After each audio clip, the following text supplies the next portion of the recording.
अरे एक चर्चा और चल रही है, कई लोग मतलब वो लोग हैं, प्रोफेसर साहब भी आ गए सर, स्वागत है आपका।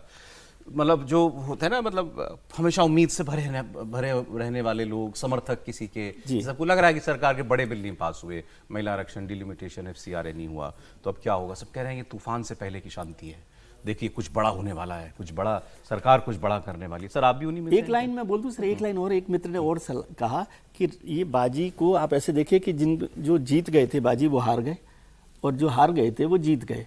और उन्होंने आखिरी लाइन क्रिकेट की तरह से बोले कि ये राहुल जी ने ऐसा कैच लिया कि कैच तो ले लिया लेकिन पैर बाउंड्री के बाहर चला गया। सिक्सर का कैच, छक्का तो मारा लेकिन बाउंड्री के बाहर, वो मतलब कैच नहीं, मतलब हाँ 4 हो गए थे, कैच ले लिया था, लेकिन होता है ना बहुत बार कि पीछे आ जाते तो कैच भी नहीं होता। सर बताइए, समराइज करना है आज आपको इसको।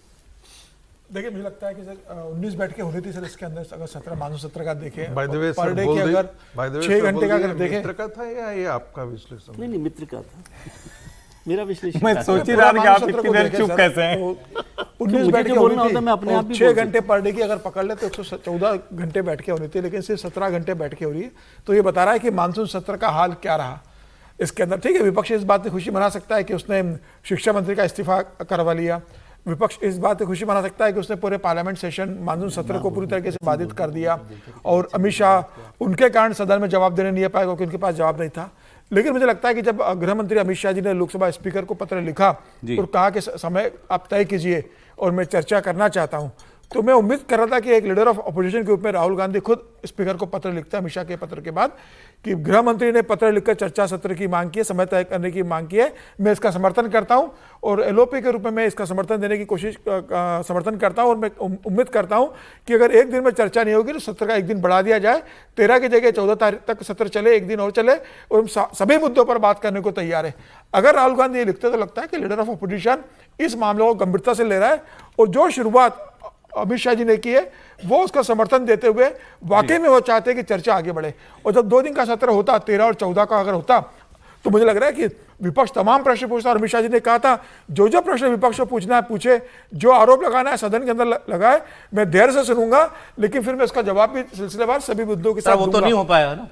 अब नहीं हुआ तो इसलिए गृह मंत्री तो जिम्मेदार नहीं है, उन्होंने तो मीडिया के माध्यम से अपील की, उन्होंने संसदीय कार्य मंत्री से कहा, किरण रिजिजू ने अपील की, उन्हें लोकसभा स्पीकर को पत्र लिखा, उनके हाथ में जो था उन्होंने किया। अब विपक्ष अगर तय कर ले कि हमें किसी भी हालत में सदन में चलने देना है, और गृह मंत्री का बयान, तो गृह मंत्री का बयान तो सदन में होगा ना, सड़क पर तो होगा नहीं।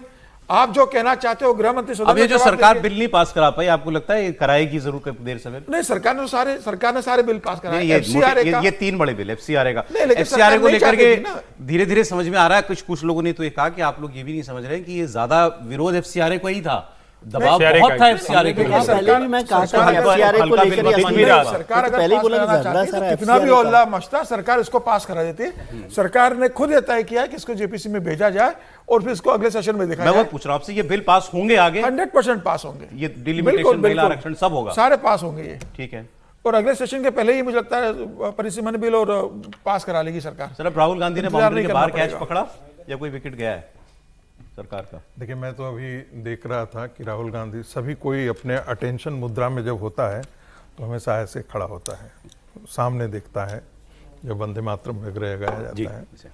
राहुल गांधी का जो चेहरा था वो 60 डिग्री पर ऐसे घुमा हुआ था, तो आप सोच सकते हैं कि वो कैसा चल रहे हैं। ठीक है, नहीं, सोच सकते हैं कि वो कैसे सीरियस व्यक्ति हैं।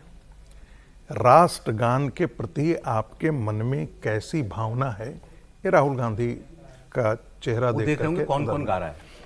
नहीं, यही तो मैं कह रहा हूं, सभी अटेंटिव मुद्रा में सामने देख रहे हैं, स्पीकर तक को देखेंगे आपने, लेकिन राहुल गांधी का मुंह कैसा है? सर बीच में किसी समय कर लिया। नहीं, ये वैसा ही है जैसे जब हमारे जवान मारे गए थे तो वहां पर भी उन्होंने श्रद्धांजलि देने वक्त भी उनको फोटो दिखाई दे रहा था कि हमारा फोटो खींच रहा है या नहीं खींच रहा है।